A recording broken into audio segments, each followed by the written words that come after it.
executive session at 6:12. So under new business, planning and zoning regulation review.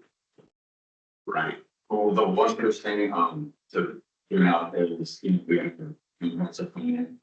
Kind of use and, just do for going for future development. And just, I guess, mine is everybody feel it's still to the plan we should be utilizing on guidance rather than using. So along with building along all that, it's commercial. It's kind of thing that it's been, so it's the first best, I'm sure everybody's on. That expires 20. And then it's Okay. there's just a nice 10 for each up there. And you So review it. I do think we should have CCOG look at it as far as updating it. If that's the next step, I But think then I think what they'll do is be with and then go. Yeah, plans of what they want. I'm seeing it. Is that something we can get added to the from cities? You can scan it into there. I do think we should probably update. Yeah, We're going to see. it's the overall concept. I'm good. But Yeah, because like if developers or people come in and rezone, and people rezoning and making improvements, but we have a comprehensive plan that's behind the scenes kind of.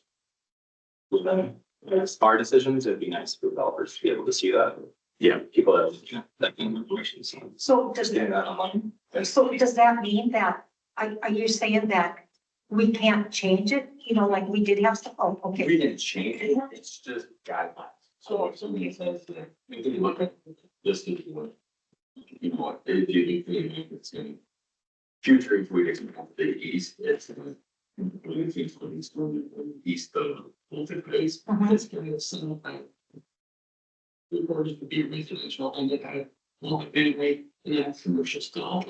Usually it's not reasons behind why something was done this way in the first place. It's a change and sensitive, yeah, it's just a guide. as Baltic continues to grow, we're looking to. That's a good question. That means they going into planning and zoning regulations for them. Basically, it's a tree.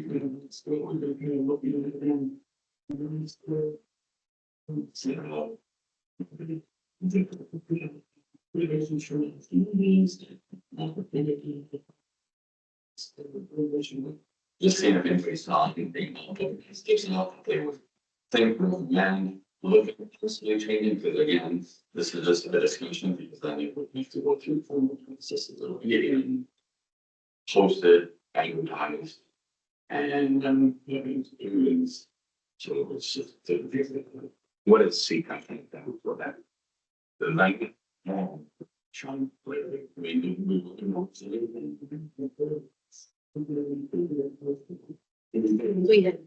We had gone from Sophie to Sean for our actual person and now it's kind of stopped. So I don't know.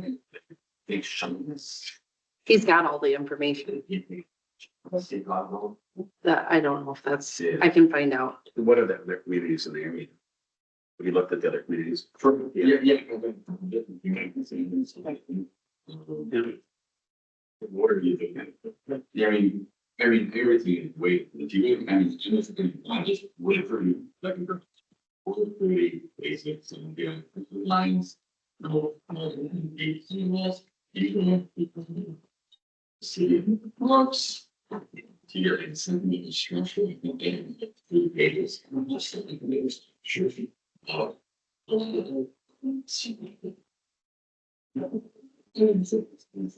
The difference things in communities where I know it's one of the things that Sean was looking to. Submitting us this is what this information is, I submitted it to all of the. And we should take a look at it, if even, something that we need to change. It's good standard across the board though. Not building a shed. Well, see, like, they have an accessory built residential district, 200 square feet. Then accessory structure, 200 square feet. Decommissioned garages, so they have. So this is a garage or a shed. Essentially, one. So accessories from 1, 2, 3, 4. 6, and then you want to get man, residential districts. Something. So I mean, they've went in it because just knowing the history of the city of Princeton, they've been there for some of the lands. And then the big, they replanted it and that did a huge growth and and which is approved on so they have circumvented PCs. So then that's when they had to change it to the 200, 400. So these are things that they're going into R3. A lot of them have different land uses and type of buildings. How many square feet per residence you have? So a lot of them is, I think, even since information too. Yeah, I just taken the list that you had done and then I just kind of expanded on them because I was just looking at the same things that you were kind of looking at. And as you read through zoning regulations and zoning ordinances, I was like, okay, is there an easier way to make this more user friendly than reading 90 pages of zoning ordinances from every city that we look in? So that's where I kind of looked at like maximum height. So like when I was looking at it, I was trying to envision this project and what were the concerns that were brought up by this project. Water retention was one of them. That's not in zoning ordinances very often. That's set to the state PMI. So like us worrying about that as a planning and zoning group isn't necessarily an issue. We can pass that on and be like, as long as you maintain water flow or maintain water retention. R3 in any of the cities that I looked at, it wasn't very common. Actually, I didn't have it. Water retention, stormwater drainage, anything like that, even in Sioux Falls, they expect the state to handle that and you follow those laws. Maximum heights, we were worried about like the height of the building with being 3 stories. Honestly, I would say at 45 feet, we're kind of in the middle of everywhere that I looked at. The only one that was higher is Brandon. They had 45 feet and then 55 feet. Sioux Falls has 35 feet and 45 feet for 3-story buildings. Like 45 feet seems across the board. We talked about their offsets for the easements within the lines across the board. All those seem pretty on par with the 1, 2, 3, 9 cities that I lived in other than Baltic. Lot area was specific, and then I tried to find like lot area that, because Ryan spoke to us, so I'll bring that up. They talk about like no inputs. If you build R3, the building can only take up 50% of it. And that was something that Ryan and I talked about. Del Rapids does that. And a couple other places do that. Sioux Falls doesn't do that. Brandon does not do that. Does not do that. I'm really sorry. What you're talking about, is that something that we can see too? Because I don't know what you're. Oh, sure. And did you send this out to everybody? The information that I'm referencing, Yeah, I don't, At the end of the day, I sent it to the P and Z to review. so we can put it on the can you website. throw that on the website so I can at least look at it on my phone? Yep. That would be great. Yep. Thank you. There's some of the stuff, I guess. Yeah. It'd be in, you get $3 for. Yeah. $69, but you got $3 per heat within the state unit, Yeah. which is kind of very. And then if you Yeah. say. Oh, yeah, this is just like, that's why I wanted to kind of go through it. Like, this is just information that I compiled. I could be on some of this stuff. I did the best that I could, but I, like anybody else, I'm human. And so I tried to copy and paste from their zoning laws, but there was something that I misinterpreted on here. I apologize. You didn't. I tried. Oh, you were very interested. I did. I was very curious. So. And you should have this in the room too if you want to take it. So I was just. Honestly, things that I wanted to talk about today, because in researching all of those. The issues that we saw with this project, I continue not to see, and that's why I voted the way I did on city council, and I think that the original. Project was adequate, because it met all of our 3 regulations, and I feel like it meets all of the regulations and the ordinances of pretty much every city that I looked into. So, The which one, there's no one, in all was. Density, is that meet a lot of things that you can. and Parkland three? It needs to be, but it's high density, that's where what coming up is doing high density. And a lot of the ones that I pulled up, I looked into high density convention hours zoning R3. So like Park Foods, there, I put in 2 for that one. Those 3 dwellings or more, all other ones. Ancestor's super small. But Brandon has high density, that's what it is, they're probably 3, not they're probably 2, which is 9 to 36 dwelling units. Sioux Falls has small and medium size, all of those fall within all the requirements that the original project.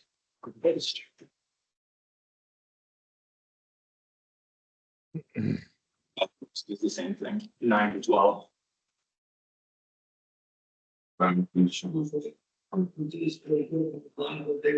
Oh, sure. Something 44,000 square feet. The distance footage, sure. Yeah, I'm just, thanks for the whole thing is, it's not. The square footage, and that's why 50%, a lot of communities do 50%, which is no different than.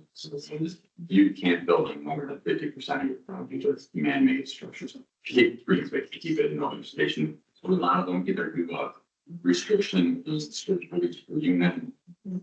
And again, the restriction of 3,000 per unit, but they also do need to exceed 50%. So it means if we do 48,000 square feet, 174,000 square feet, you can still make sure that's not use place and everything. But we haven't done that on previous, on 3. Right.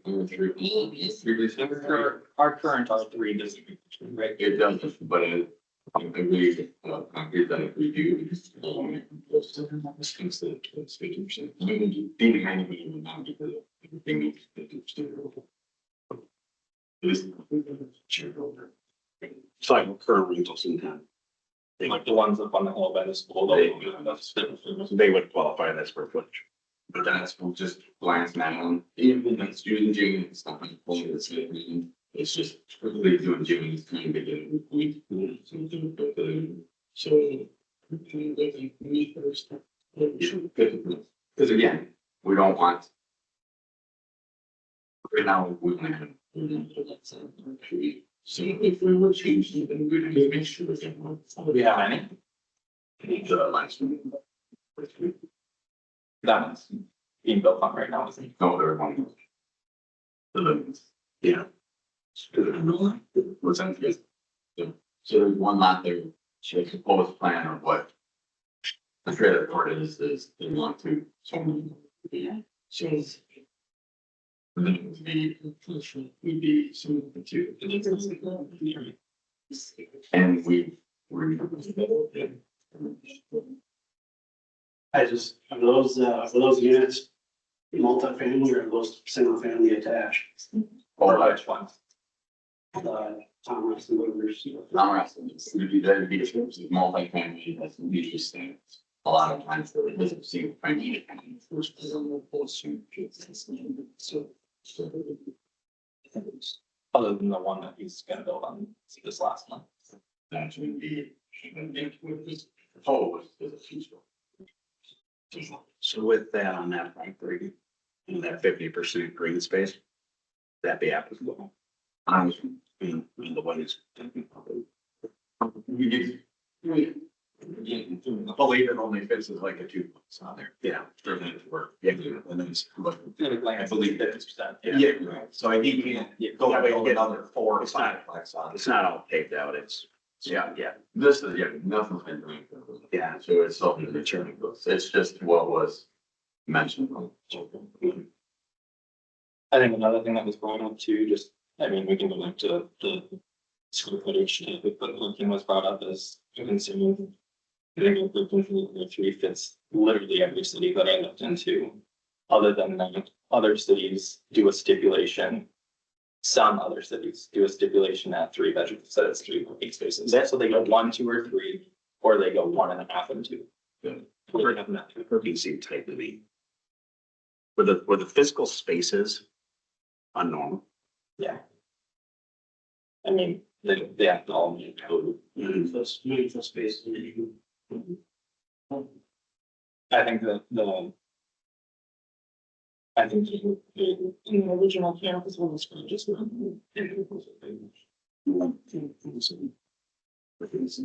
both keep it on. The one for the just. They're not, so they both, they didn't, they mutually. The first one, it's first one, Right, then then it's it's the next, next the second one has no. Yes. No, this It is was just. This is the second one? this is a. That one on the back of your sign, yeah, the second one. That hasn't made it to anybody. Yeah, there was one original there. What? You forward all that, those second plans. Yeah, This one, I'm saying it hasn't gone through a meeting. Oh, right. Other than literally the. right. So this is technically the, I would say the first one was revised. Yeah. So. Yeah, the roofing changes since the 70s, spaces or whatever. yeah. So the came back, there was this. So, yeah, so like that's it. So are we looking at? The hard part is dating this. I say 900 square feet, which all the units. And no restrictions. We get items to be. What more thing is this? What? Yeah. This is a big. Yes, it's in the end, and. You can fill in 10% rules, then it probably would have been determined like, okay, a little bit that big. You don't know. I bet a lot of people would be a lot happier not having a 45-foot building in the middle of town. They want their commercial, if you had bigger commercial space with units above them, you would still achieve the same amount of units on this piece of paper with a shorter building in the back. I bet everybody would be a lot happier. Just opinion on it. And if you had these rules to follow, or different set of rules, which we have pretty loose rules, we'd be in a different boat. Well, situation, we need to tighten them up.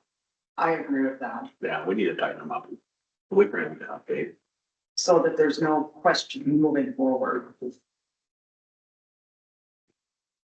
I think mixed use would be one thing. I think mixed use would be really nice on the front. I think it would be really, really hard fiscally and financially to make that work, just because mixed use is probably the most expensive version of the building.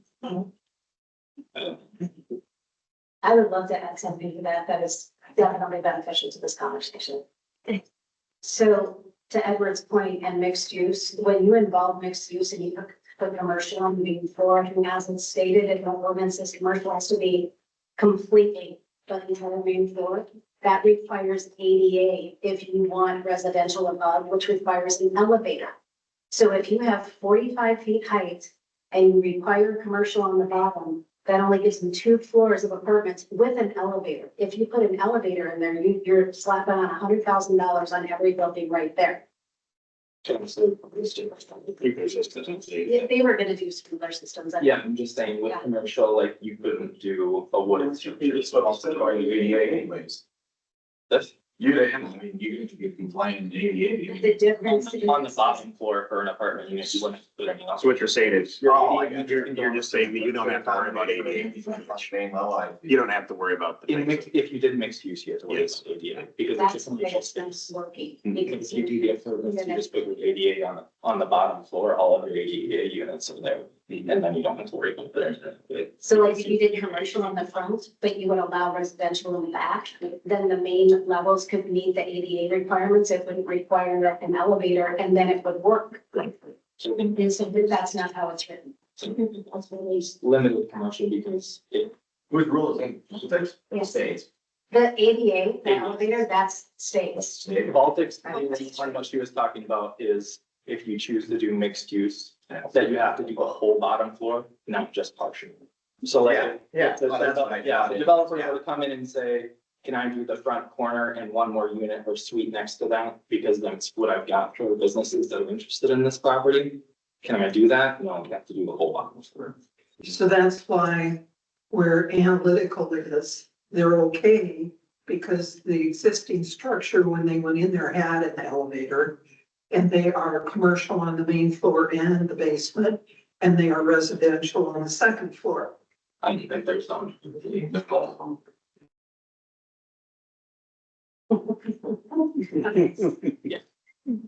Well, that school's been there since the beginning of time, so there's been. Yeah. So, but But in that's the what I'm saying, process, they thought they met the ADA requirements because the school had an elevator in the beginning before residential happened on that upper They floor. probably meet ADA compliance, but I don't know if they meet private food. Right. Based on, if they got rezoned to mixed use, I don't know if it would meet that requirement. Just in the interest of transparency, the developer would have been more than happy to have commercial on the front of Lovely, with, you know, with apartments up above. But because of the way the ordinance is written, it wasn't an option, and it was cost prohibitive because of that. So if you want to rewrite an ordinance, I would suggest that you look at that one, because you're, the same problem happened on Mixed use Sixth as and well. Yeah, because, even on Sixth and Lovely, West Berlin couldn't get the numbers to work, because you have to have an elevator to do those apartments on the second, third, fourth floor, whatever. And so it's completely counterintuitive to do that, especially in our size town. But when you're talking, So wait, sorry, you, oh, can we not? Go ahead. when, just a random thought, when you're talking affordable housing for seniors who live in our community, who want to remain in our community, and you're talking an apartment complex that's going to be second, possibly floor, I want an elevator, because these old reason on there, they don't want to do stairs now. And in 10 years, they're really not gonna want to do stairs, so I would want them. I would think that would be something. Proposed elevators. I get you a nice seat on the floor. Nice seat down. Looking to you to get me in on the ground floor. Yeah, I'll show up with the cup of coffee. But no, what I'm saying is because. It just becomes an exception to you. When they were talking about multiple dwelling, different, you know, single people, young married families and seniors, to me. I feel a lot of the current R3 development within the city has been built so far to meet that need. I Right, because don't know if there's been a development built in town on R3 land that's met the need for single individuals, or this would just continue to meet that, in my opinion. So, because I think talking to the management, we can think of about 20 that are interested in this, so they would fill out one whole complex and then half of another one orderly, as soon as they were done. So I just find it, that alone, I find hard, 20 families or individuals that would like to move to town.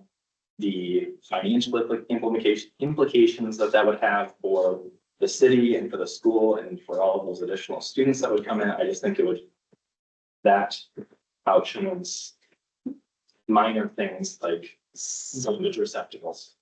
Let me just ask you this, you said there's 20 families or 20 people, residents that want to live there. How do you know that in a year, when this is done, that they're gonna actually still want to live here? I don't, same thing that I don't know that those people are gonna wanna live in the houses that they're living in.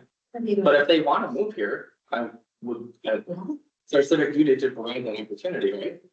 Well, Because you want Baltic to grow, don't you? I want it to grow the right way. And so young families and young individuals that wanna come into town, There's one of lots the applicants is even one of the teachers at our school district, so like, we don't think that those are the right people. I find a hard time seeing who the right people are that you want to move into those apartments. I don't think she said anything. I about don't think right I said anything people. about the right people. I'm just curious, like, we've got 20 families that want to move in and you're questioning whether or not they should move in. No, I think what she's questioning is maybe you heard it wrong. So what she's saying is, out of those 20 people, how do we know? So you get 20 people and they're saying they want to move. But in a year's time, do we know that 20 families are going to be moving in? So we know. Yeah, none of us know that. We don't have a crystal ball. We heard that number was 10 at P and Z and now we've got it up to 20 already. And I think that number is going to continue to grow. So obviously Baltic is doing something right. We've got all these people that are interested in moving to town. And right now they don't have that opportunity if they can't afford a single family home. Because we have no R3 land available. Other than the one that Mark Thomas owns. And. That's it. Why don't we make more of those good ones? That's kind I of. didn't buy a farm. I get that. That's why rezoning is an option. I'm not opposed to making more R3 available. What I am opposed to is putting R3 in the middle of commercial. Commercial land. Yeah. And I think to Nikki's point, because I know you'll correct me if I'm wrong.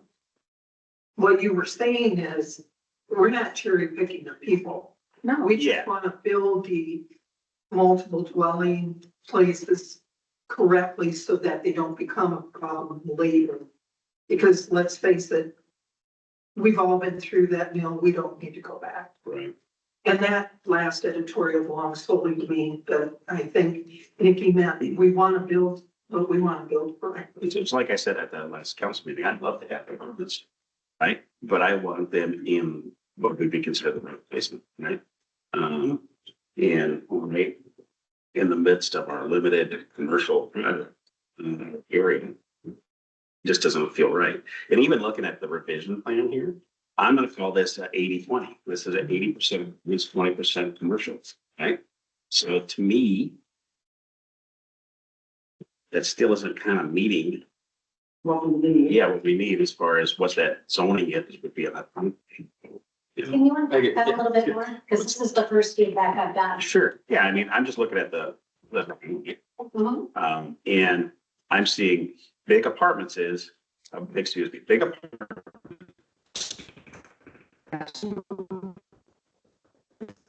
But that's not really up for discussion. That's already approved. But, that's. well, but with the coffee shop, there was a two-phase plan. But it's approved. Is this not approved? What, you removed,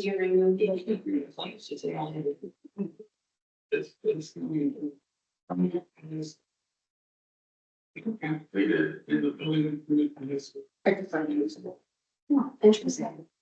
But with this, Well, that's not you, Dad. the conceptual plan for that property was. wouldn't that permit be applicable for the person that pulled the permit? What's that? Like, For what, Mark? who pulled the permit on the coffee shop initially? Mark. Okay, so that would be applicable to him? Or does that just leave it open?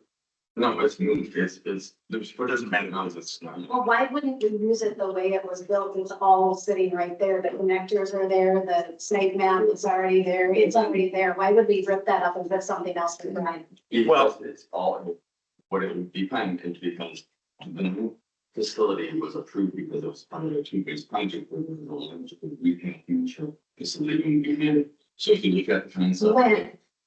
When was that ever discussed? It was discussed with the landlord and the. I saw no plans and I was mayor at the time. I know nothing about that. Mhm. And I was mayor at the time. I should have known that. So when did that happen? The timing. Those plans. I think. Say that would be by. So it was, planning and zoning issue. I talked to the planning and zoning. What the conceptual plan, what was speaking, that was just like, well, if you look at the fund. So, instead of just changing the plan, very recently planned. And I did. Not. And then they. Clarify something. Mhm.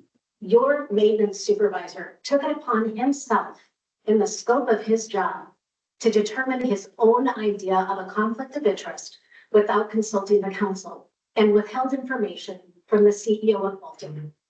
Ryan Potts, ladies and gentlemen. No. No. Yes. Well, I think the No, proper way of planning and zoning is just, planning and zoning is a discussion with the city that runs through. Travis would have been. Interest is voted on by the council. It is not determined by the maintenance supervisor. You don't get that on this at Ryan Fox. The council is the authority of the city of Baltic. The mayor. You didn't bring it to the council. You took it upon yourself. When did you discuss that with the council? It was approved, it make it parameters. So here's the thing, the coffee shop was approved. That was never communicated to anybody and withheld from me. It was, So how is this even relevant? It's just, it's being explained, that is on the plan of, you. Yeah, so I'll hang on, circle back. So all I'm saying is, if I'm looking at this, the focus of the lot is apartment complexes. But and I'm feeling it at 80-20 at best, maybe that's not exactly the right percentage, right? But very little focus on commercial, more focus on. Would you like the logic behind that? Sure. Because the coffee shop is already approved. And because I've made dozens of calls to businesses over the years, and we have a likely tenant, but they don't need a large building. So we thought, well, this is perfect. We'll use the coffee shop the way it was intended, the way it was approved. And then we have another tenant, tentatively, the most serious of the many calls that I made, but they don't need a big building. So we thought, okay, we filled the front with commercial, so now we can put it in the back.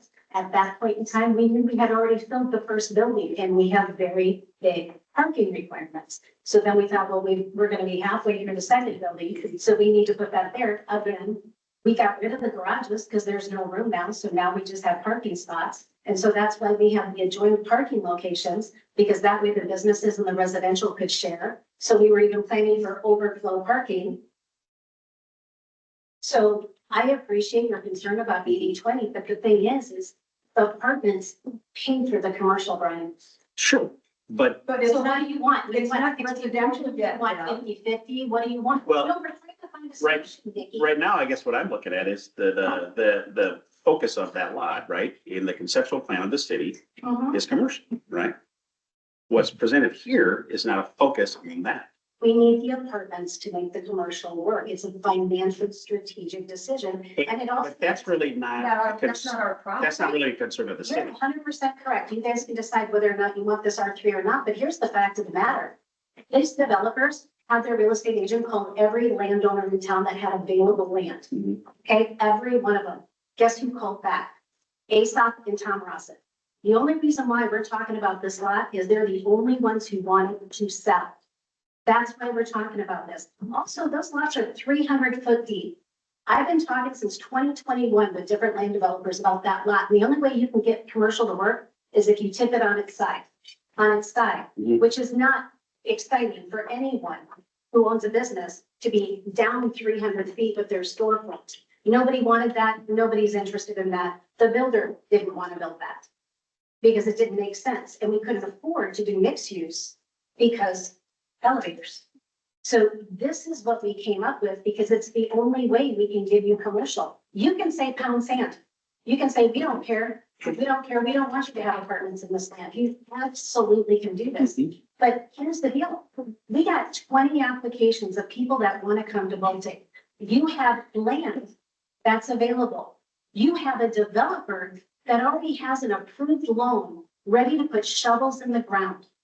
So you guys can say, well, sorry, families, we don't want you to, and I guess we'll just wait until there's land that magically comes for sale that we think is a more appropriate location, or we can move forward. This is not. This is not even. It's not an unreasonable request. There's no land left, people. There's no land left. I'm gonna tell you something, Deborah McIsaac. Yes, I moved here in 1985. congratulations. Oh, thank you. Yeah. That's real, Let's just- real mature. Let's just, Let me finish my statement. And we looked at houses in this town for 7 frickin' years. Mhm. And we didn't come to the city and say, you need to build apartments or you need to build more houses. We were patient and we waited and we found a realtor and found a house. So you're telling these families need to wait 7 years until you. I don't think guys that pick up anybody's land saying- that's- Nobody's saying that. But But then what are you saying? Because you're saying you can't have improvements there. Where do you want to well, build? if you them, quit people? talking and let somebody finish, that would be nice. let's just take it back. All right, can I make just a quick full circle here? Yeah. One of the concerns with this development is that we've got residential being proposed in between 2B1. Yeah. I think if you take a look at some of the information that I sent out with some of the zoning maps, you see that across every single city. It happens all the time on their main arterial roads as well. It's not just business all across their main road and then residential behind it. It does happen in other cities. It's not scattered across, but it does happen. So sticking to the idea that only B1 can go there, I respect that opinion. I respect that that's part of the conceptual plan. But putting residential between two B1 is not unfair. So I just want the people in the room to be aware of that and for this group of people to be aware of that, because it can happen. And that's our choice. That's city council's And choice. the- That's And the reason we don't want that there is there's no side streets for people the to. reason you don't want it. What did you say? The reason you don't want it. I want it. Well, I'm not speaking on behalf of you. No, you're speaking on, that's what I'm asking you not to. Yeah. I'm asking you to speak on behalf of. Okay, I do not want it there. There are no side streets to park on. To the parking lots for. Well, what about the overflow? That's in no zoning ordinance in any city. There's a concern on the entrance and exit. It's on the main artery. A lot of times when you're gonna see those split, you're gonna see that off-street access. Can I say? So, yeah. I just want to say, you know, when this all came up the first time, Mhm. I was in the building business. I work for Morton Buildings and I don't know a whole lot about building, but I have some building experience. I called up a gentleman that I highly respect and I talked to him about this. And one thing that he did say, drive down any main street in Sioux Falls and you will see apartment buildings. And I think when you said Fleet Farm, if you go behind Fleet Farm, there is an apartment building behind Fleet Farm. And I have always said, who in the world would put an apartment building behind? That's industrial. Right. I would say not even commercial. And I asked that gentleman that, and he goes, Debbie, why would the city want the taxes? Why do we not want the tax revenue that's gonna come out? It's not like we got people breaking down our doors to build buildings in this town. I mean, we need it for the school. Our businesses deserve it. Our cafe deserves it. Our convenience store. They deserve the people coming in. Well, give tax revenue, their sales tax. I mean, it's just a win-win for us. You drive, he said, drive down Sycamore, drive down 41st, drive down Cliff. You're gonna see apartment buildings on all of them. But if you look at those, they are on the secondary. No, they're not. Yes, they are. If you go, Entrance to their parking is what he's saying. if you go, they're, I'll say 41st and Entrance Parkway, all those large facilities, they didn't enter Entrance Parkway. Same thing, they didn't enter Entrance Parkway, East Main Street. The second, the street that's in the east side, there is twos. Otherwise, there is no access. Into highway,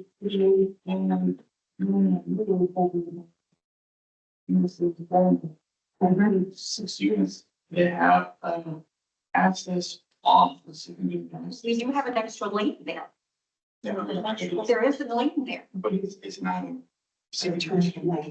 but it is the lane. You could get in and out, and in all honesty too, like I think if we were concerned about traffic or something like, I guess what's the. You have residential between two businesses. I guess I'm curious what the concern is, because I guess it was 10 minutes like to traffic or something like that. I feel with that turning in there and people going in and out, I honestly don't think it would impact just like for the negative, it'd probably slow everybody down. But I want somebody to do a traffic study on that, or come in, that's the next group and say, yeah, this would actually, you guys maybe should put on slow down sign. What was into those considerations could be made. I don't think that as a whole, there's an individual point would make a big difference. Can I circle back to something when you were talking about putting apartments between two businesses? Yeah. So, and you were very clear. What you're saying is you, as an alderman, want that there. Yeah. How about speaking for your people like me who voted for you? Yeah. What do we want? What are you hearing from them? Yeah. That's one question. And then the next question I want to ask is, have you spoken to the adjacent property owners, the businesses who bought that land years ago in good faith, expecting it to be all businesses, and now they're in opposition to having an apartment complex dropped in the middle of them, because their expectation when they bought was it would remain business. Yeah, no, So there's two I things. appreciate you reaching out or you mentioning that. Yeah, I've heard from some of the people and it's honestly one of the reasons that I made the comment during the city council that a lot of those people that I talked to didn't want to come down and speak when I was speaking on meeting. But then there's been several people that have reached out and said that they would love apartments. I have to. There have been numerous, and like I said, they didn't feel like they would come down.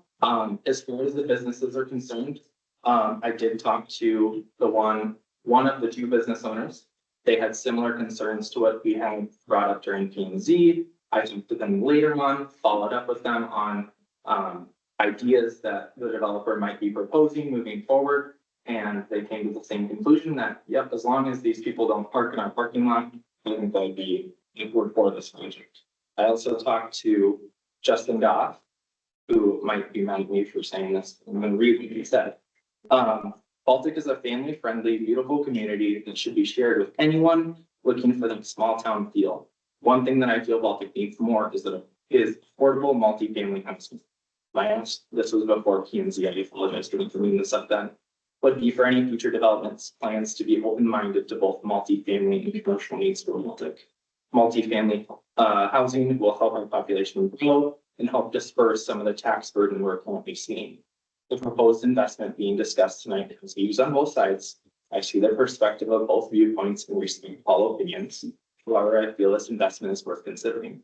Affordable housing provides young adults and young families an opportunity to call a place home. I think we, the Baltic community, should embrace providing that opportunity to new families and others seeking a smaller community feel. As for commercial property being residential, there are several other commercial properties that are great options for investors, but the investment needed to develop these properties is huge. Whether it is a professional business or retail, we need the population to support their investment in Baltic. An affordable housing option would help encourage new growth and in turn be more appealing to possible investors looking to develop commercial. In conclusion, I support the rezoning of the property of Lovely Avenue. And That was from Jasmine. that was the first one too, right? Yeah, first. With the four of them. I had to then follow up with him and remind him that it's not affordable housing. So, Yeah. Part of my opinion is, and just to speak with Deb, I've had brief conversations with adjoining property owners. They're not in favor. And then I haven't had anyone told me in favor. I've had people reach out to me in opposition. I will say I've had people reach out to me that they're 100% in favor of apartments, just not in that location. You know, I will say, and they were really kind of split. That person was really kind of split on the decision. You know, they really want the apartments. It's just the location is just not. I will say, I'm encouraged by the fact that we have an additional plan to look at, discuss, mull over. Because in the very first meeting, when the substitute was here speaking for the builder or whatever, Engineer. I was a little taken aback when he basically told us, all you're here for is land use. Once you, and this is almost verbatim, if not verbatim, once you zone it, we'll use it how we want. I still think that's kind of, And that to me was yeah. shocking. Well, the planning and zoning is just a land use discussion. Design goes to the authorized official and he ensures that everything is followed by the law. So a planning and zoning conversation has nothing to do with the design of the building. It gets a courtesy to say, this is what we're thinking. It's literally a land use discussion. That gentleman was not wrong. It's just that it was unfortunate that the entirety of that conversation was design. And it's unfortunate the authorized official didn't clarify that he's going to make sure that everybody in Baltic is going to follow the rules and they're not going to go rogue because he can stop work. He can say no, he can not approve the permits. He can say, hey, this is what we want. He can negotiate something above the things, but that was never covered in the meeting. So we spent the entire time on design rather than talking about what's best for Baltic, and Baltic needs apartments. And if you can give us land where we can build on, we'll buy it. It's not available. Same. I think, apartments ain't a bad idea. That's my opinion. I really think if you have restricted and fall into tighter shape, it would go all smoothing. You specifically, anybody that wants to build an apartment in the future, because a lot of people are not gonna wanna look at a building that is 45 feet tall on Lovely Avenue, whether it's on Lovely, down behind the gas station, wherever it could end up, that's a big building. That's been- That does not fit Baltic whatsoever. It's a big building, that's just, I bet a lot of people would agree with that. Can I Yes. respond to that? Yeah. Okay. If you look at the city of Baltic, this is nothing new. This is something I've investigated for years. And if you feel that this is not accurate, let me know. When you look at, and actually Craig, you made this point too. When you look at the city of Baltic, you got floodplain to the west. Yeah, You have topography and floodplain to the east. You have 100-year-old farmers to the north and to the south. So we did a study. In fact, our city has invested in over $120,000 in an economic development specialists to see how we can build and grow Baltic. And you know what we found out resoundingly? None of our adjacent landowners are gonna sell anytime soon. I don't know that that's, Sell anytime. I don't know that's 100% accurate, because it happened. No one's calling. It happened. It happened where Grant Park is located. It Okay, happened so where maybe Phillips not Crossing, you know, Because they're not there right now, right, but, but we need apartments today. right. So what are we going to do? Where's the solution? well, my point was just to be that. Why do we need appointments today? Well, because we have, What? we have that one of them. Madison has that Find a commercial solution. apartment when you drive down. They also got hotels and everything else. coming. No, but I'm Yeah, just- oh, yeah, that was a But big. you're talking Yeah. about. Yeah. So Zach, to the closing point of that is Yeah. if Baltic's gonna grow, we're going to have to grow up. Yeah, Which means that there are gonna be, I understand there's multi-unit housing now that it's gonna be more than one story. Is that true? Cause I don't believe everything I hear. I hear that there's multi-unit housing that is now more than one story. But yeah, it's gonna, no, but I mean, is there some coming in that isn't being built right now that's more than? And you have no knowledge, no discussion of it. Okay, so we understand that land is, at a premium in How Baltic. long ago was Land is at a premium ever. Well, but that's just it. In order for us to grow as a city, we need population. The businesses cannot sustain without population. We need rooftops. And Grant Park and Phillips Crossing is not growing at the rate that we want. And even if they are, oh, is that my one? So. Well, I I'm think sorry, it's but relevant Baltic that Heights. everyone- Well, I think, That's. I think it makes sense. But it's not only 35 feet tall. But those discussions were a year and a half or 2 years ago. So we're gonna have to build up. We're that gonna- that was my take on it. I mean, Sure. that, I think a lot of people would be more, it'd be a friendlier conversation, or a happier conversation if there was a height restriction, not maxed out at 45 feet. That's just my opinion, and probably what a lot of other people, I guess I haven't gone door to You know, door, I'm just, The other landowner that was South of Lovely was looking at 4 stories. okay, yeah. Because they needed 3 stories of apartments and mixed use on the bottom because they had to get the numbers to work because it's also a financial conversation. And so I guess my question to all of you is, if we can all collectively agree we need improvements. Mhm. And we have land that's available and we have a developer that wants to build. What is stopping us from letting these families come to Baltic? Because nobody's offering up Well- different land. Nobody's offering up they'll purchase different land. we They kind of want have the to same thing we've always had, though. We've had limited commercial property available. We have 10 acres available in commercial property, Brian. We have empty lots up and down St. Olaf that can be developed. There's plenty of opportunity, 10 plus acres of commercial development. This is 2. We still have 80% of our commercial property It's available. right in the middle. Do you think? Well, then I'm give us, just- then I'm give us just some gonna- more land. Hold on, Give us some more land. Mhm. hold on, Would you want it on the corner? hold on. I'm just kind of curious if. Just bringing this up, if this project was on the south side of Lovely Avenue, would you be in favor of it? If it's not in between B1? No. I don't think so, because again, that's commercial. But it's not in between 2B1. But it's, It's, you go with single family residential, you got multifamily residential, then you do high density residential and commercial. It's like the perfect roadmap and most city development. It is, but it's commercial. Yeah. Along one. Yeah, I understand that, but the comprehensive plan, like we discussed at the beginning, isn't set in stone. Like, it can be adjusted and amended. Sure. The, What we. Yeah, it's what you're what we basing. have for downtown.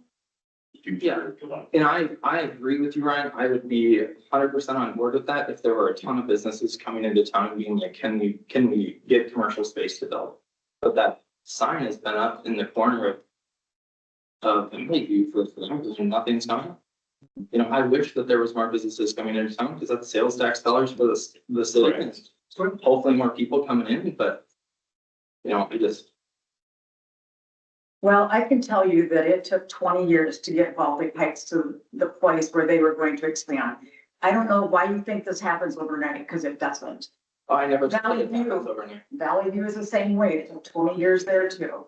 Which means the city needs the tax dollars, because it's gonna take 20 years to build Grant Park, and we have a $30 million school bond. Where's the money gonna come from? Well, Now, apartments will definitely offset that. I just wanna reiterate something, this is the Baltic's not great. And, Yeah. I mean, we keep saying we need all these tax dollars, it'd be nice to have. Oh, I don't pay as much as I am for that school bond. I think my property taxes are too high, and I wanna be able to disseminate that through responsible development. Are you okay with your property taxes? Don't you want it lower? It ended up being a lot more than what we were originally told at the public meetings. I mean, Baltic's not broke, In my but the property owners are paying the low. Because of localization. Or then again, if they get, yeah, because there's something Exactly. in our legislature for us. That's exactly right. See, A 1.25% increased education that makes that paying back the money.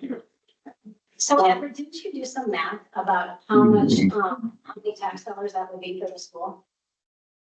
Yeah, on just assuming that the original project doesn't go through, I'm gonna give that just because. If we did across 1 unit, 2 unit, or 1 bedroom, 2 bedroom, 3 bedroom, I'm just summarizing those all together, 48 units. Just assume that there's a half of a kid in each one. You know, you might get more, you might get less. With the original project proposed at 48 kids. At $7,684 per kid, that's what the school district gets for each kid. Right. Yep, the school district alone, if this is out. Yeah, I guess it's it. So take that with a grain of salt as well. 100% occupancy, 48, this is the max original project, the school district annually would get $184,000. If we cut that in half to this proposed project of 2 12plexes, again, at 100% occupancy of 0.5 kids per unit, you cut that in half, you'd have $92,000 for the school district in, which would help. I mean, Well, and that's, like you spoke to that, like, it'd be great for the students and read numbers, and hopefully it'll be available on the website for people to see too, on the numbers too. Because there's a Minnehaha County tax levies for 2024, payable 2025. That you can go out there and punch in numbers for assessed values and things like that, and see what the county's gonna get, rural fire, rural library, water. municipal. your main thing is you really want the apartments, right? That's and the growth from the. I would like to see Baltic grow, and I would like to see these families that want to come into town, Yeah. come into town, and this is that opportunity, because those families, I feel like the reason that they're reaching out to this apartment owner, or this apartment developer, is because they can't afford a single family, and there's no rental options in town. And this is an opportunity to get rental options. Sure. Grace Sutter was one of them that they gave a testimony for. Mhm. On her teacher's salary, and her situation, she can't afford to buy a house because she's young. She hasn't built up that equity. Sure. Or that money. She could wait 7 years and maybe move to town. But do we know that these apartments are gonna be less costs than say the city's supposed to? They said that they were gonna be between 1,000 They do to 6. studios, well, actually, they talked to a couple of the tenants, and some of them said that, you know, they're concerned about prices, and so that they're adjusting to studios, 1 bedrooms and 2 bedrooms. So that way we can meet the needs of the rent for the people. Because the single people, they need to have rent that they can afford. I just. Yeah. You have that income coming in, but what happens if you have insured school food, sanction, fully happens? You have these things, I'm not saying that's going to go to, you can imagine, like 80,000 for a teacher to do this. Yeah. So the money that you just received, because you have new students coming in, just was used up in months. The point being made that the building is already built, those costs are not going to continue to go up. So we're gonna still pay for electrical, we're still paying the bond off, we're still paying all those things. Yes, as our school district increase, we're gonna have to increase our teachers, absolutely, we just did that for our third grade. That money gets shifted between general fund and. That's that kindergarten class that's been coming up. If necessary, you know, in order to offset those salaries, but increased enrollment always helps offset that cost. It's but And, oh, 100%, that money is not just money in the bank, by no means, that money is, it's the school district, it's gonna get spent in some capacity. But this would help offset the cost, and the school district right now is built for 900 kids, and we've been just under 600. So the school district is really, there's several classrooms that are in there right now that we're vacant. So as far as expanding or having to build classrooms, now instead of an $80,000 bill for a teacher, we have to add on $150,000 for a brand new classroom that's already there. So people's taxes aren't going to go up or going to go down. Steve, are you listening? I am listening. Do you have any comment? We said we're gonna be thinking here, so. Well, I'm 100% for an apartment, but not there. I mean, it just doesn't make sense. To me, it don't make sense. I don't think our town's stopped dead. It is hurting. It's been hurting for quite a few years as far as people and bad management, city management, all the way down the line. Bad choices, greed, everything else down the line. But that place right there, the people that tried to develop it or trying to develop it right now, they weren't full disclosure. They have not full disclosed the whole thing. And they went backwards the whole time. They knew it was zone commercial, but yet they went forward, thinking we're going to force our way through this whole thing. That's the wrong way to think. We're a small town, but we're not dead. I love the town. I've been there for over 55 years, and I've never seen so much bickering, bunch of bullshit I've ever heard in my whole life. Everybody's just got to stop and start thinking about the future of this town. I think we're going to get more apartment options in the near future. I don't doubt it. It just right there is not going to happen. Steve, could I ask you the same question that I asked Brian? Would you be open to this apartment project if it was on the south side of Lovely? No. It's the fact that's the lack of commercial property is huge in our town. We are landlocked, horribly landlocked. We're down to acres, feet, all the way down the line. And it's just, you can't do that. And everybody's in agreement on that. But yet, if we let these people come in there and if we let them do it, then the next person's got to do it. And then the next person's got to do it. Then pretty soon we got a whole line of apartment complexes along Lovely Avenue because we can't stop them. So we as a city council, Steve, have the right to go against that. There's no legal precedent that's set. I know that. We can go against that. May said that in the last meeting. She That's specifically said that. Yeah, So that's correct. they We don't couldn't have use to that set against precedent us. on it. But on the same token, the land is not available for us to change any more planning and zoning as far as commercial. So the only place then that you're proposing that would work is this old trailer court? Trailer court's available. There's land, Hefty's got land up there. But those would all have to That- be rezoned though, Steve. But it's still housing, but it's That not was- that's what multi-housing. Suggested.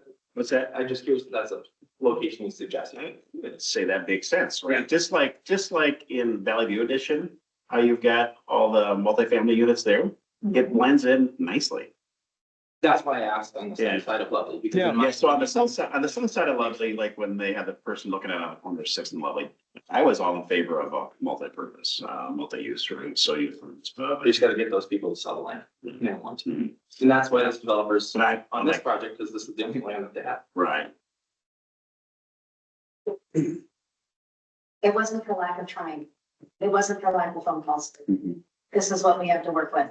And frankly, with a 350 lot, it kind of makes sense. This is all preliminary and it's all retained, and this is, there's been a search to. Future programs and everything. Two people are very, I would say, against getting their revenue. Just the vibe from. Those two that want to purchase. It's they're able to purchase. And again. What they proposed conceptually meets what we was on the area. Again, it's step by step, so they want to get something clean up and then. So, When you say, into the city, when you say that, conceptually, was that put in the conceptual plan? What then it's gonna get raised? it's kind of whatever, Just I need to off talk in the about. last. I just wanted to clarify, and Yeah. make sure that. Yeah. We were also part of, I was also part of that conversation. I just wanted to clarify if it was actually. I believe the landowner, Not allowed. I believe the current landowner. Yes. Yes. Sold. What was that? Yeah. Residential on the north side, commercial on the Yeah. south side. Yep. That's, but I was just curious if it was in. three of the four had the same thing. Two of the four. In this. This is probably within the last 2 days. They're not the solution. Two would be to, with Phillips Crossing, would there be? I had a phone call within the last 2 months of a potential buyer for that, interested, saying, hey, you know, if I were to go forward on that, I think the south side would make more sense in commercial. You think that you would be interested in that as far as so rezoning. So that kind of sounds like it makes sense to me. It's kind of the answer I gave them. But this is also saying that if this boundary conditional interest limit any. So then their things would be to reach into the planning and zoning to see if planning and zoning, city council, everybody would be in favor of rezoning the east and the Second Street, there's through single thing to Orange.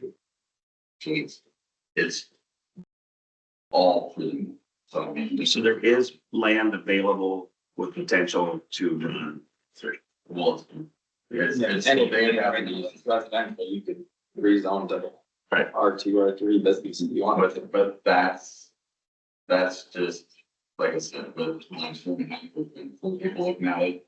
The last couple of months, it's been getting really active and then the last couple of days. If that would ever be a possibility. and I was gonna say, that has a factor for me. Yeah, it was Grant.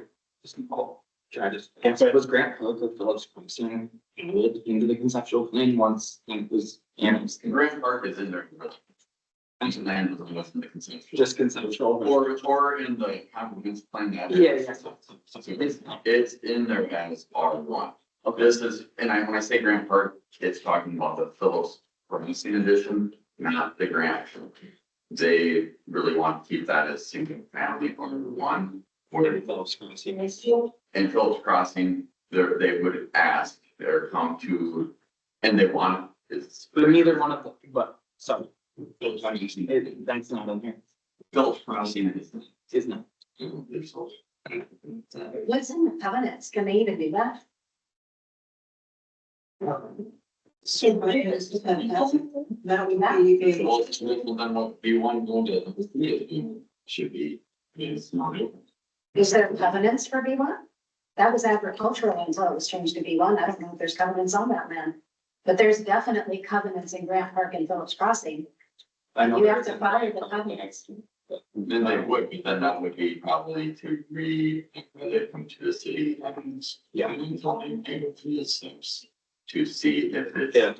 All those competencies. So that would be a two-step move instead of five-step move that's being looked at between B1 and R3, right? Didn't you saw people living in the city because of the violence? Yeah. No. So I have no doubt, I'm just gonna add, I have no doubt that we will end up with apartments in our town in a short period of time. And the gas station. And I think it's going to, the placement of these apartments by the people that are looking at it will be what is in our conceptual plan. So I'm not aware. What you're saying right now is you're not even gonna consider R3 at all, and we wasted our time doing an intermediary plan? Well, we did do Because they that. have 3 other towns asking them. Right. They're. I think I would give it the same consideration I gave for the south corner of Sixth and Lovely, where I'd love the concept of the apartments over the units. I do. You just said you wouldn't. What are you talking? You said, Mixed use. Mixed use. Just like I was on board for the corner of Sixth and Lovely for mixed use. I would be on board for mixed use in this type of facility. would you make a concession that it doesn't have to be entirely on the first floor? Would you rewrite that ordinance so it only has to be the front? So that way we can comply with ADA and not have to spend that extra money? Really,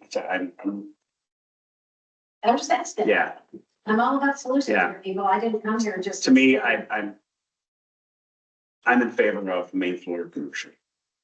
So this is basically another thing. It's fun. And we suppose just getting back to the sort of depend on what the what do you want things. The doing this and see the capability of like I said, there's all these different things. I mean, trying How to. does it matter if you're not willing to do R3? It just. Well, what for anything else? But when you request the rezone, that was B1. So again, we didn't vet that plan again because it was. I gave using access, but it was R3, so it was not B1, so it didn't meet the kinds of people. You're wanting to work on things, again, not knowing what it is. If they're gonna. Right, it's right here. This is what we want to do. We want to do part R3 and part commercial exactly the way you guys asked. We went down the entire checklist and met every criteria you guys gave us, and well, this was in me. And this is what we came up with. And So what's missing the mark? not commercial. And what percentage do you want? Frankly, I think the focus on the lot should be a commercial. On the frontage of the lot, the full frontage of the lot should be a focus of commercial. Steve, this is, the focus of the lot is commercial. If you look at the other structures around it, The whole front curb is commercial. It's all commercial. but if you look at the other facilities around it, top 75% of that page is structure. To me, it's like, if I'm looking at the property right next to me, right? That is a lot that's focused on commercial. That is a lot that is end to end focused on commercial. That makes sense to me. Even So what though would it's be 300 against- feet deep. So what would be, so like on this plan, just to spitball a random, yeah. Yeah. So if the 900 square feet, because I guess just idea, they've got their detention pond in there, the coffee shop just makes sense and how it's a drive through, like messing with that whole side. I feel like that 25% chunk is just, doesn't make sense because if it's meant to be a coffee shop, that's how you gotta design it to make it work.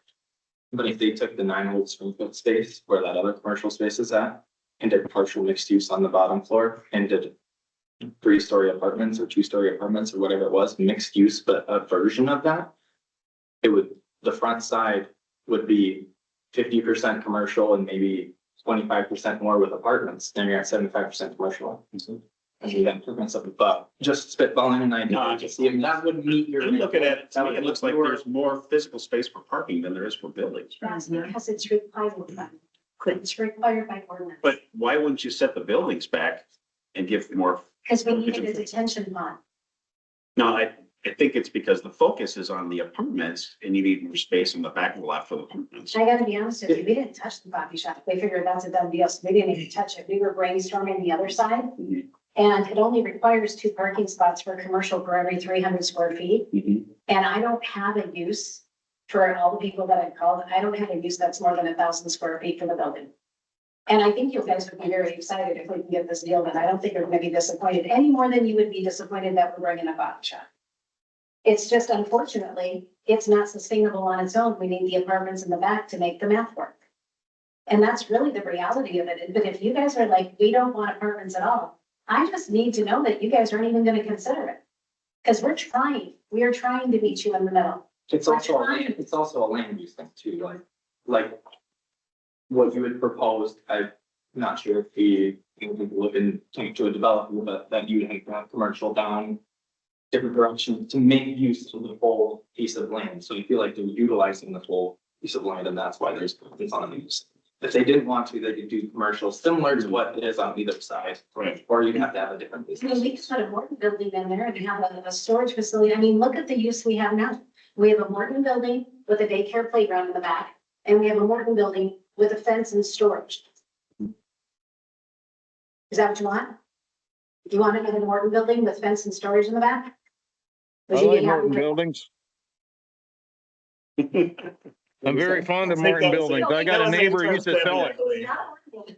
The Spirit Mall is a Morton building, but the other one's. Yeah, I mean, would you be happy if there was a shed and there's stores like that? Because the stores coming. Yeah. It's not coming. We tried. So I've heard that forever in Baltic and I find it unbelievable. Well, and As long as there's people, as long as there's people that are consumers, there'll be businesses to sell the consumers' product. that's why our cafe's open 3 days a week, What's that? because our I think cafe's. that's a choice on their end and that's fine. It's their business. It's their business. It's their choice to make. No, they say it's not busy. They're open on the peak days because it doesn't financially make sense to sit there because the traffic isn't there. So they pick their 3 peak days and that's when they're open because there's not enough people in Baltic to sustain. They'd be open more days, well, unless they change their mind the last time they I talked. guess you just never told me. No, I've had extensive conversations with those guys before they opened, when they opened, and after they've opened. Now, they could have changed their mind, and I apologize for speaking on their behalf, but I got the distinct impression the reason why they're only open 3 days a week is there's not enough traffic. You talk to anybody else that wants to bring a business in here, 3,000 people. If anything, I don't even think that the number is necessary. I honestly would say that any business in their right mind would want more people. would want Yes. more Of course, and that thoroughfare through, there's not only just the people that live in Baltic. This is a through road heading over to Garrettson and Arrows that has a lot of traffic every morning, every evening. There's a lot of traffic on it. Brian, we're competing with Del Rapids. They have like 2,000 more people than us. Sure. They have a distinct main street and the rent is a fraction of what it would take to pay rent here. Even if we did build a commercial building, we wouldn't be able to fill it. Even in Sioux Falls, they've had a decrease in commercial building. Do you know what the bank said? Well, Sioux Falls, actually, if you look at the business journal, that's based on costs, price of rents. We talked to commercial real estate agents and they did an entire study. You know what they said? If you put commercial on this land, expect it to be empty for a minimum of 365 days. A minimum. Well, wasn't that in the letter that you had included for P and Z, that the commercial developer, the commercial real estate agent was not willing to represent them if they did mixed use because they didn't want that on the. Just a side comment. I find it intriguing that we talk about these people on the wait list, these 20 families who want to come live in our community. And I understand them wanting to live here because we've got a great school. We've got all the conveniences of living in Sioux Falls without being in Sioux Falls. Yep. But they're saying they can't afford to live in Colton. They can't afford to live in Del Rapids. They can't afford a home in Sioux Falls. And yet you keep telling me about how they're going to go out and support all our businesses. Wait a minute. How are they going to have money to do that if they don't have money for rent? They're To put a paying roof rent over in the their house. other towns. They want to live in Baltic and pay rent. They can't afford So to. Grace Settles was the one example. She's renting right now in Brookings and she's gonna teach in Baltic and she's gonna. I understand that. No, I'm just saying I get that, that. that's the one example Mhm. of one of the testimonials that was given. She's renting right now. If rents for this apartment stay where the, she would make that work. in front of But you, I believe, when you look at the other two testimonies, Mhm. that the multi-use person read Sure. at the last hearing, it was the I can't afford, where that person was looking to Baltic and these apartments to help them to be more affordable housing. I get that. Sure. You're talking to somebody who did sweat equity and a farmer's home administration loan to get into my home in 76. But if they can't afford housing, how are they going to afford the cafe? What is it? $12 or $15 a plate for one person, not necessarily a family, or I don't know what pizza is at Classic One right now. And they might not be able to right away, You but know? hopefully if they're in town, then that's an option for them. If they do have extra money, because right now if they're in Brookings and if you do have that extra money, they're spending that. And we don't know, nor should we even ponder the No, I'm not- financial histories of these. I'm not saying it just seems illogical to me that one of the big things about these people and then wanting to come here is affordability, because they can't afford to get in house and house their family elsewhere.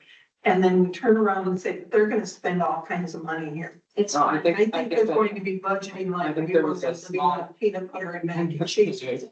I think there was a small disconnect. What I was saying was that they can't afford to buy like a single family home. They don't have I the cash understand. built up for them.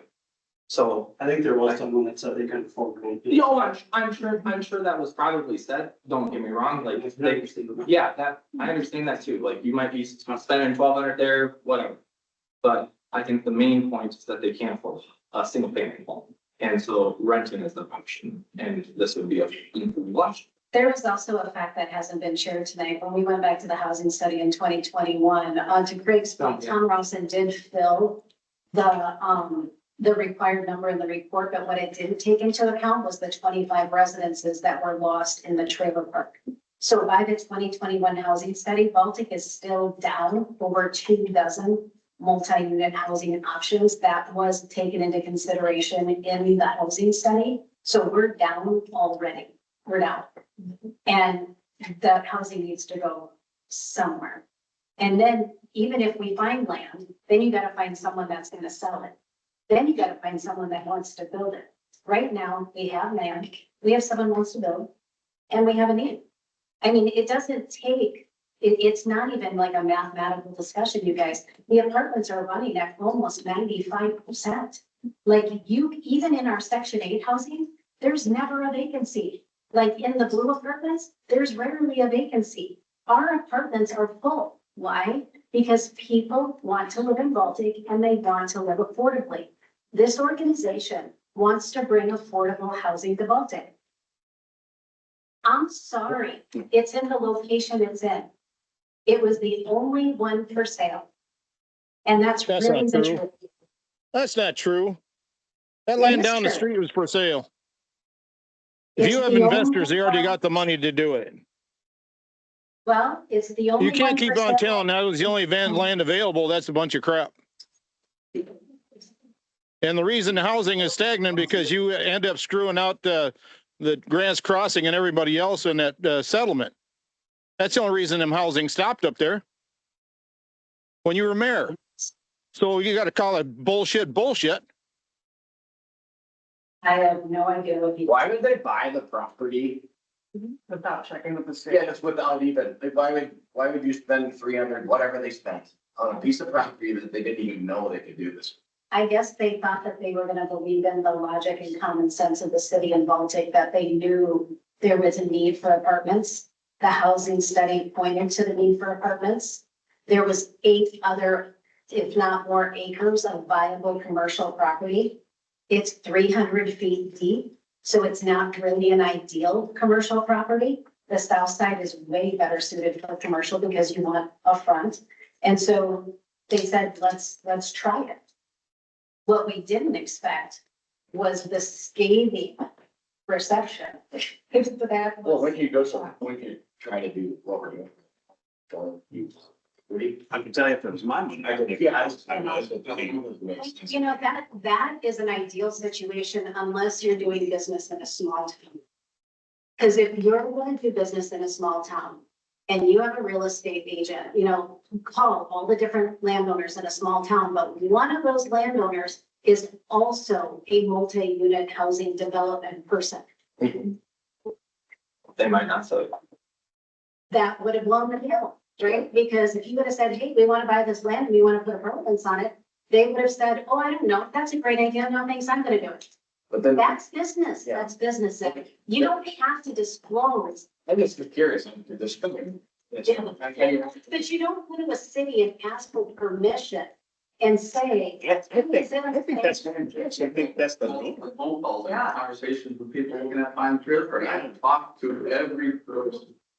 I guess maybe in a small town, they thought it probably made better sense being a little anonymous about the intentions. Because they knew it was a good idea. They knew there was a need. They knew that that city street has been empty for decades and obviously unreasonably assumed that the city of Baltic would welcome them, get that use. So then what about the three other cities that call you guys? They're in talks. Oh, they are? Yeah. Okay. They're in So talks. next property they can buy there too? Yeah, and they most likely will, because it doesn't sound like we're gonna work out a deal here, and so it's just gonna sit empty like the rest of the block, I guess. I'm not hearing anything from you guys that you even want to negotiate something that makes sense for both of us. That's what I'm hearing tonight. You say both. It could be for people, both these are single lasting all. Couldn't be, I understand that, and I never said they won't. but you were saying that, It's difficult to find a use. but creative. Well, Hubers has a big old storage and he's an industrial use, and so of course he can use that space. And the other space is a daycare that has way beyond the outdoor space that's required of the state. They're taking advantage of it. So, If we weren't against the coffee shop side. Like that business model is not gonna utilize that space behind them, but it's providing commercial frontage. But I mean, if we're okay with the fact, like there are specific business uses that are going to only allow for frontage. Along the street, and you're gonna have to find a use case for the other. But it's not our responsibility to find that commercial. No, it's not. And with this business, the thing, if you can hold anyone. You make businesses to create themselves. Oh, yeah. Like this is you put your working out of it, you can but why did you want to put this on? That's just common sense. I was just asking if this group thought that that would be a good use for that. For that land right there. Coffee shop, because at one point in time we did. And with that conceptual idea of a business, a land behind it does not get used. We So I have, was just making the point that there were some commercial business ideas that don't utilize the full depth of them. well, actually, we had two phase The plan. previous line, that's all the previous line, that was what their original was. Yeah. Yeah, so there are. Approved for this, their secondary vision is moved because they no longer own. But that's what was presented was that. Ryan, those were both business uses that were used by land and zoning, right? What is the footage of the part where the coffee shop is depth wise? What is the footage of But that? we had to guess because we couldn't get the site plan. I mean, we guessed, we estimated. For like, It's only like 9 square feet. I don't know. It's not gonna be. It's. No, I remember that with Jay, it was really small. Yeah. So it's. 8 by 30. Not as big as a garage. Yeah. What's this room? This, not that big. That's all that. About the size of this room? Probably. About the size of this room? It might be neighborhood. We didn't believe the county should, we didn't really, there wasn't a. There wasn't seating or That bathroom. was, well, there was. Seating. Seating inside, and then there was supposed to be seating outside. And then we actually allowed for that. We were gonna put the parking spots to the west, but instead we thought it would make more sense to have it out there because we knew that it was totally on the inside. And then the required parking spots are off to the east because that's why we did the shared parking between the two commercial buildings, because we knew that 2 parking spots shouldn't be enough for a coffee shop. So looking at that building on the west side, that building there would be even smaller than the coffee shop. We're guessing somewhere between 900 and 1,000 square feet is what we were figuring out based on the uses that we were calling. So we knew we needed at least 3 parking spots, so that's what we planned for, and that's why we did the joint parking spots, because we thought, okay.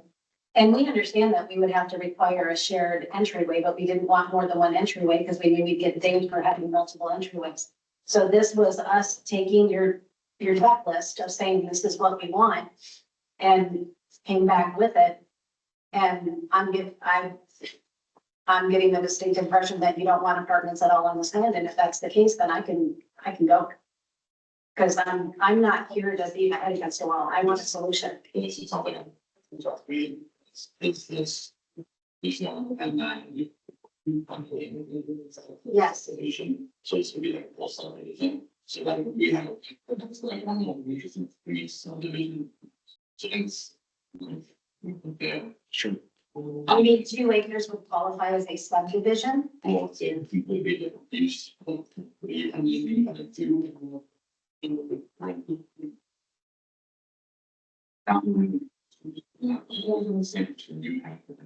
You're saying if it was repotted on 2 different properties. What's the definition of subdivision?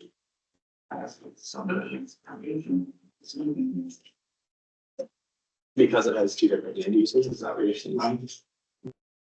Like in the same. In the same. Wouldn't that be the same as like 2 houses in Sioux Falls sharing a driveway? Isn't it kind of the same thing? I don't know. That's. Yes. Yeah. Yeah. P and Z and city council is interested in. Yes, Debbie, you originally on P and Z had said that you were not necessarily in favor of the project, and then as you showed up in the, and third everything, you changed to, you weren't in favor of the original project. What kind of led to that conclusion? Because I had people telling me saying that they wanted it. I was against it, but I had people that called me and they wanted it. So then I thought I need to do a little more investigating. Sure. And that's when I called that gentleman.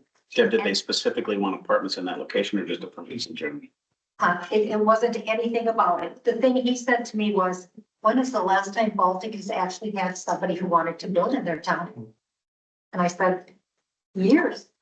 Well, He goes, then why would it look promising? Well, but it's not commercial. Yeah. That land's been sitting up there empty. I mean, that's just, he doesn't have Yeah. any no, I guess. contention about this. This was just his advice to me. And after talking to him, I thought, you know, it really makes sense because we can use the tax dollars. I thought it would help with the school. I thought it would help our businesses in town. I don't know, he just changed my mind and I always thought about that apartment building behind Sweet Farm. It does not belong here. I know what you're talking about. I know what you're talking about. It looks weird from the interstate. I know it's not gonna be built. Yeah, they built the free park too. Yeah, I think that road access is to the east. I was the biggest fan of commercial on that block. How many times have I you guys sit down and go, we need Phillips Avenue, we need to add that Frankie, we need to add. I was the biggest fan of it, but at the end of the day, it's an empty lot. No one's doing anything. And so I was like, okay, so something's better than nothing. I don't know that I agree with I that don't though, think I agree. because if there comes a day where there's commercial for Baltic, but if there's nowhere for it, you know, I'm not talking about on my decision that I'm here, it could be 20 years down the road. Mhm. But if somebody wants to come in with these businesses, but we don't have anything for them, Which well, we makes had it sense. back in the day, but we decided for the short-term gain, we're gonna give up and tax, sales tax and just take some property tax. Makes sense. If we had people banging down our door to do commercial development, that land has been agricultural since the wagons came across. It's not like it just came open. It has been agricultural since the dawn of this continent. Nobody Well, has that's a wanted to build on it. Yeah. Nobody's wanted to build on it. And probably the last thing built on it was probably a TV and the Sioux Indians. Well, I can tell you that it probably, there was the same pitch was probably thrown in Brandon and in T, Harrisburg, you know, at one point that they probably people felt the same way. And when I was growing up in the south of the Sioux Falls, I had friends that went to school in Harrisburg and it was tiny and no one was building anything there. Well, now you look at what happened. But that's been 30 years, right? And that's because people came. Mhm. You need the people first, and then the businesses come. I think Baltic was around 800 when I moved out here. It might have been less than that, and we're around 12.5 now. So it's growing. 20. Little DQ history for you Yeah. again, because I know you love trivia. When we moved here in 1976, He's got the same ideas. Mike. everything that is school right Yes. now, including Murphy's Pond, Yeah, the Avenue of Flags, all of it was a farm.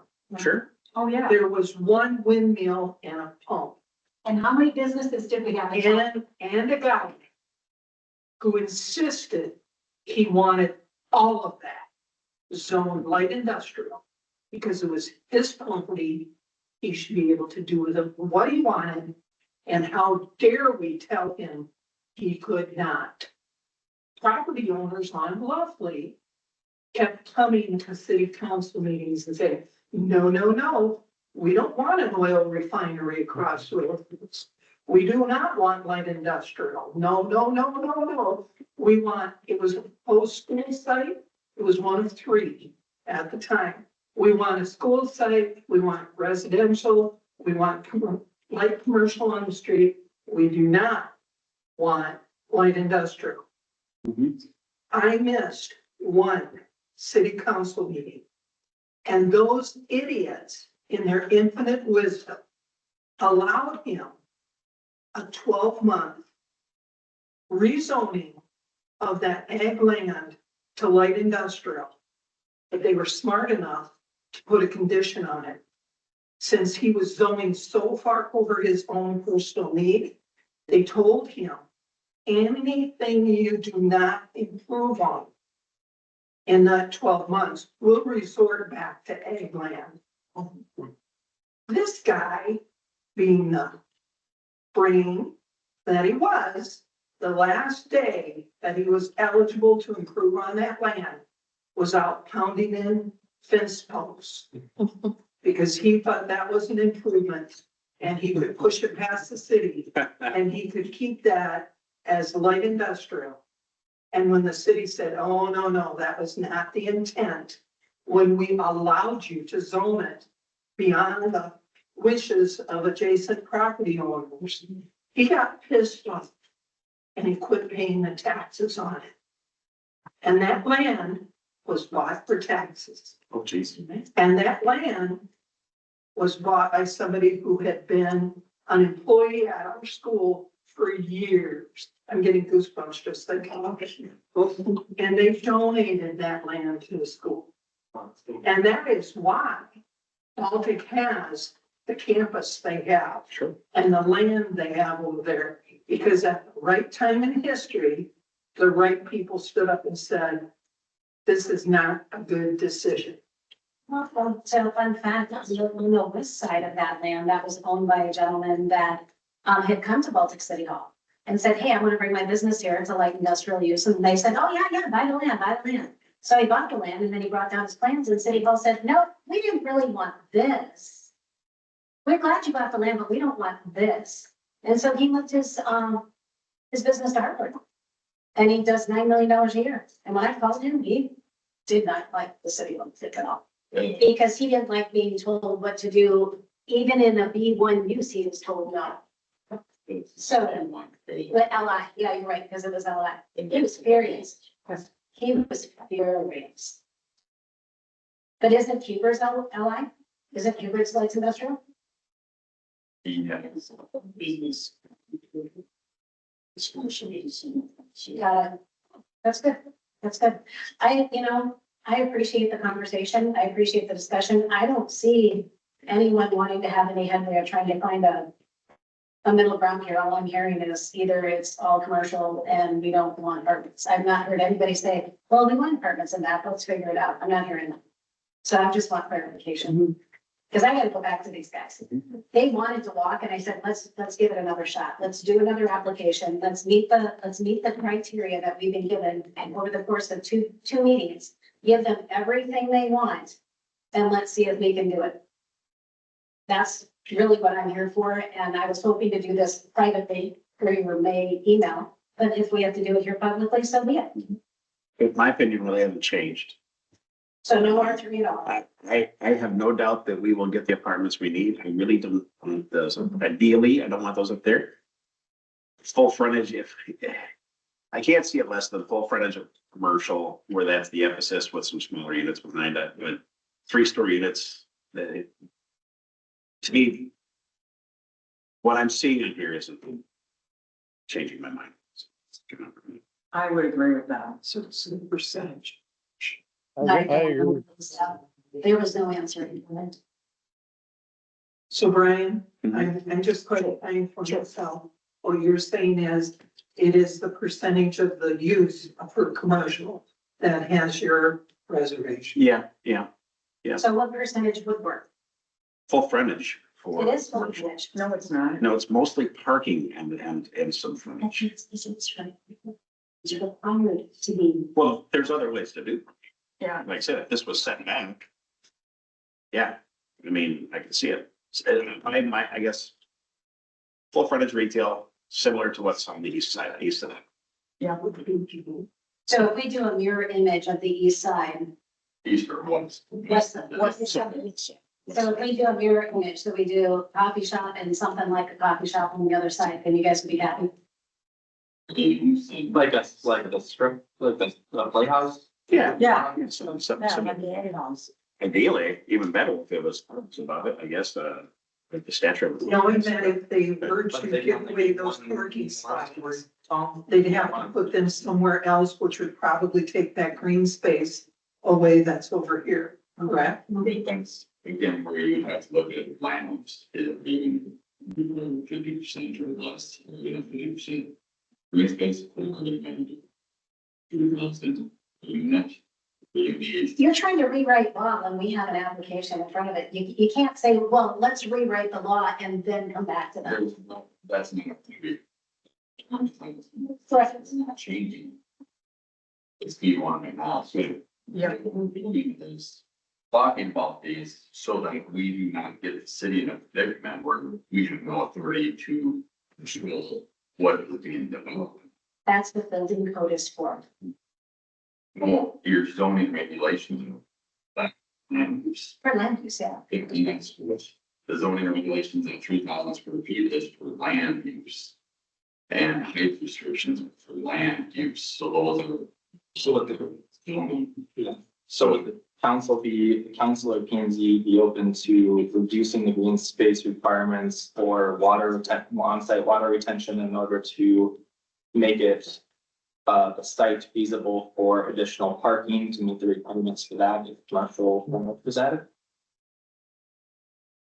So say they add that commercial frontage, but because of the space available on the site, if they had to get rid of the green space behind the apartments on the one side or the on-site water retention, because that's not required in our zoning ordinance, and as long as they meet state requirements and they meet state requirements, would that be a concession that P and Z or city council would be willing to make? I'm just gonna say, list a lot of these other communities having.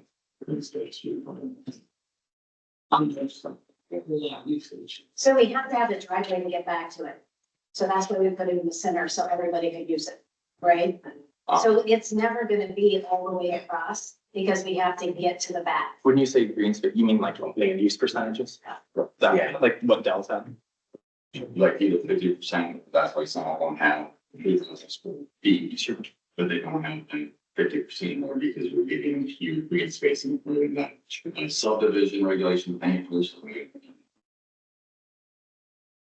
But regardless, P and Z and city council can make those concessions or that we can allow for that. Even right now, currently, this project would meet, this project would have to be adapted, but But most of us are also can be divided into two or more separate agreements. And put this in associated, saying what they're building developer, so splitting, so the line to subdivision. And then the story wanting to. Can you read that again, Ryan, please? A subdivision, also purchase each have been divided into two separate units for the purpose of subsequent sale or building development. Subdivision includes the division for development of residential and non-residential zoned land, whether the meets and use lease may. So we should have treated other R3 developments as subdivisions, We will. because we never treated those as subdivisions. We treated them as just rezoning and replatting. And we rezoned and replatted like 5 city blocks in this town. And we never treated them like subdivisions. So I mean, Usually one parcel, one.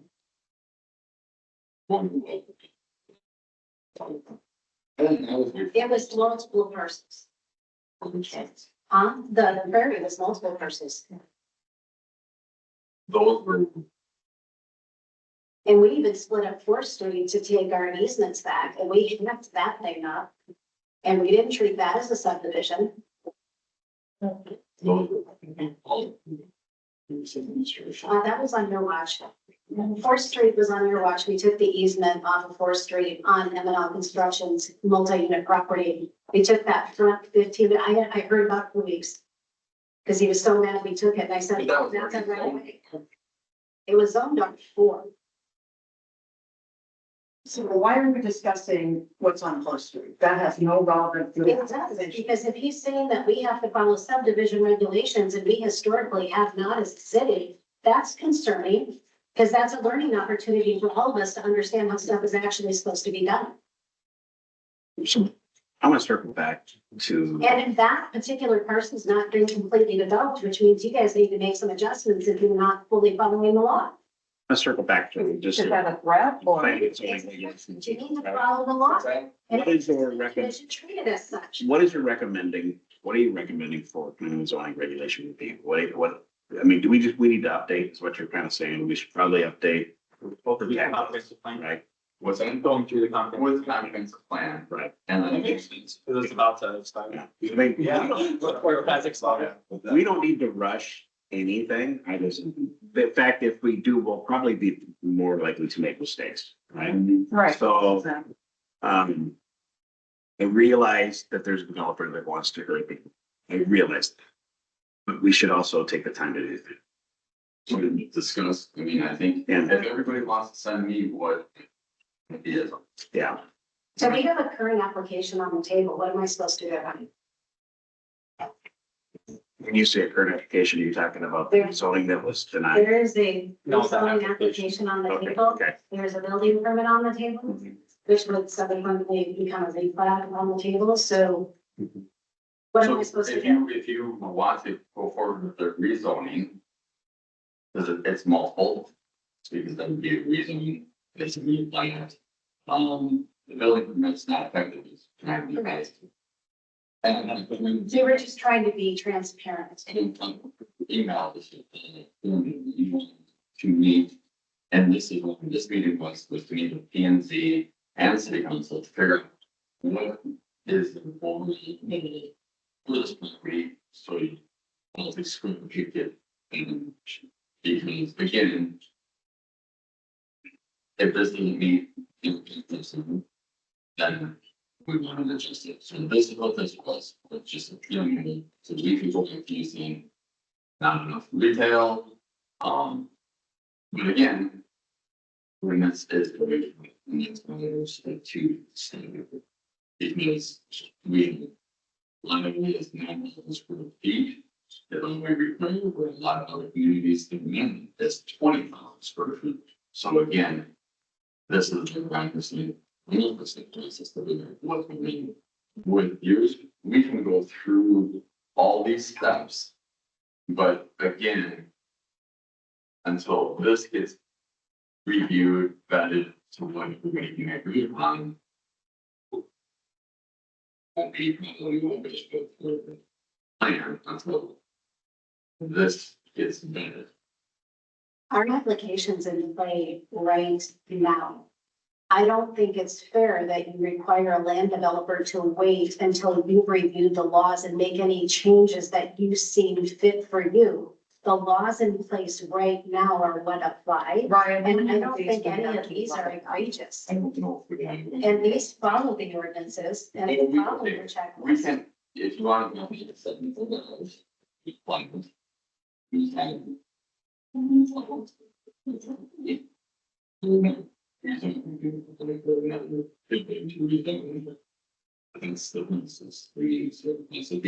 I'm familiar. And that's why we'll be working to get a plan that accommodates everybody if the agreement through the process, because again, if this is the process, I would recommend. So you're telling me you need to wait for you guys to rewrite the law to make R3 the way you want it? So then we have to redraw this anyway for you to even consider it. But you've all told me right now, you're not even gonna consider R3 on this line. I'm just recapping. I'm trying to follow this. I think you got it. What's that, Steve? I think she got it. So That's you're not gonna exactly what we're consider saying. R3. That's exactly what we're saying. Our planning and zoning is outdated. That's a fact. But it is in line with all of your neighboring cities. It's not outdated. It's in line with your cities, especially in R3. Edward pointed that out. There's nothing egregiously broken about your R3 zoning. But it's commercial and we don't want to give up our commercial So space. that is what I need to know. If you are unwilling to consider anything I other am than one on that land forever, okay. I mean, I would say two things right now. I agree we need to update our planning and zoning, and my opinion hasn't changed on the property with the new plan. And we do not meet other communities. But you do. If you do the research, you're not that, If you. you're not that far off. You're really not that. We're not talking far off. You haven't even read it. You don't know. I've read it. I have read it. Oh, have you read it? Okay. I'm not gonna. I think this meeting should be adjourned. I'll make a motion to adjourn this meeting now. I second it. Let's go. All in favor? Aye. Aye. Good.